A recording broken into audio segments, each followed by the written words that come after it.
Assalamualaikum warahmatullahi wabarakatuh. Perkenalkan, saya Alfisa Putri dengan NIM 220420889. Kali ini saya akan membacakan resume dari kelompok yang telah melaksanakan presentasi.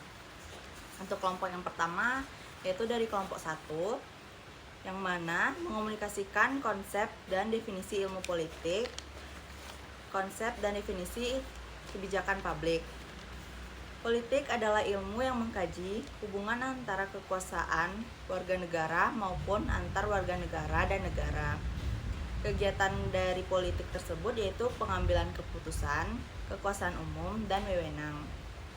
Adapun konsep-konsepnya, yang pertama itu ada negara, kedua ada kekuasaan, yang ketiga ada pengambilan keputusan, dan yang keempat ada kejaksanaan.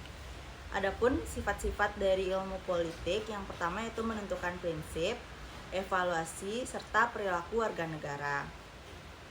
Yang mana alurnya, pertama ada perumusan masalah, kedua ada pengambilan keputusan, yang ketiga ada implementasi, dan yang keempat ada evaluasi.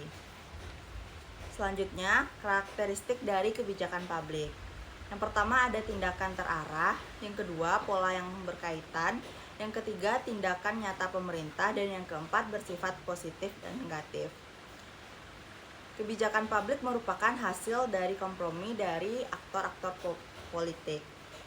Adapun pertanyaan saya terhadap kelompok penyaji, bagaimana pengaruh sistem politik terhadap kebijakan publik di Indonesia?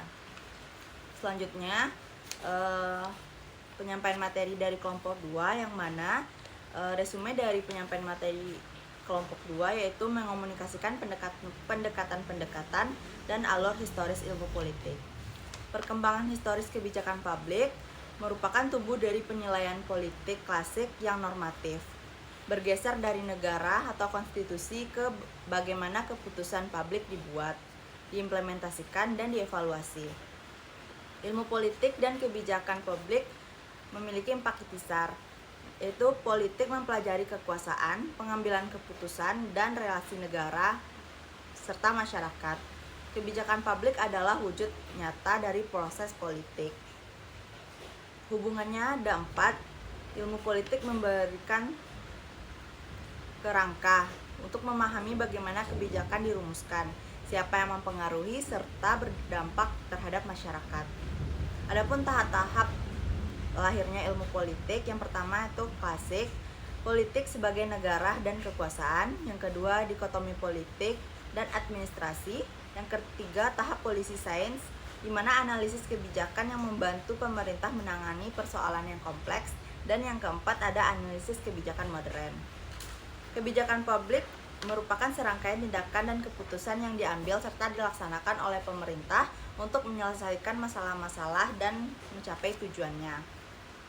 Proses dari pembuatan kebijakan publik yaitu masalah, formulasi, diskusi, implementasi, serta berakhir pada evaluasi. Kebijakan publik sebagai objek formal ilmu politik, di mana ilmu politik tidak hanya mempelajari teori negara saja.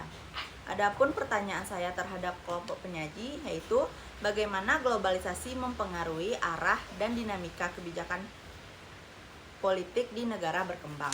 Selanjutnya masuk pada kelompok 4, yaitu membahas bagaimana karakteristik dari kebijakan publik. Ada 7 karakteristik dari kebijakan publik. Yang pertama ada berorientasi pada tujuan, yang kedua dibuat oleh pemerintah, yang ketiga bersifat mengikat, yang keempat menyangkut kepentingan publik, yang kelima berupa tindakan atau tidak bertindak, yang keenam bersifat dinamis, dan yang ketujuh melibatkan banyak orang. Adapun pertanyaan saya terhadap kelompok penyaji yaitu bagaimana peran pemerintah dalam menentukan kebijakan publik. Selanjutnya, presentasi terakhir yang disampaikan oleh kelompok 7 yaitu analisis kebijakan merupakan proses berpikir kritis dan praktis untuk memahami masalah. Adapun fungsi-fungsi dari analisis kebijakan yaitu mengidentifikasi penyebab masalah, menganalisis dampak kebijakan, memberikan rekomendasi, serta membentuk suatu kebijakan baru. Adapun tahapannya, yang pertama identifikasi masalah, yang kedua peramalan dampak alternatif kebijakan, yang ketiga rekomendasi solusi, yang keempat pelaksanaan kebijakan, dan yang kelima pemantauan dan evaluasi. Adapun tujuan dari alternatif kebijakan yaitu menyediakan berbagai tujuan solusi serta membantu memilih solusi. Dan adapun jenis-jenis dari alternatif kebijakan yaitu kebijakan baru, perubahan kebijakan, pencabutan, serta evaluasi. Adapun pertanyaan saya kepada kelompok penyaji, mengapa pemerintah perlu menyusun berbagai alternatif sebelum menetapkan kebijakan? Sekian penyampaian dari saya sudahi dengan wabillahi taufiq wal hidayah. Wassalamualaikum warahmatullahi wabarakatuh.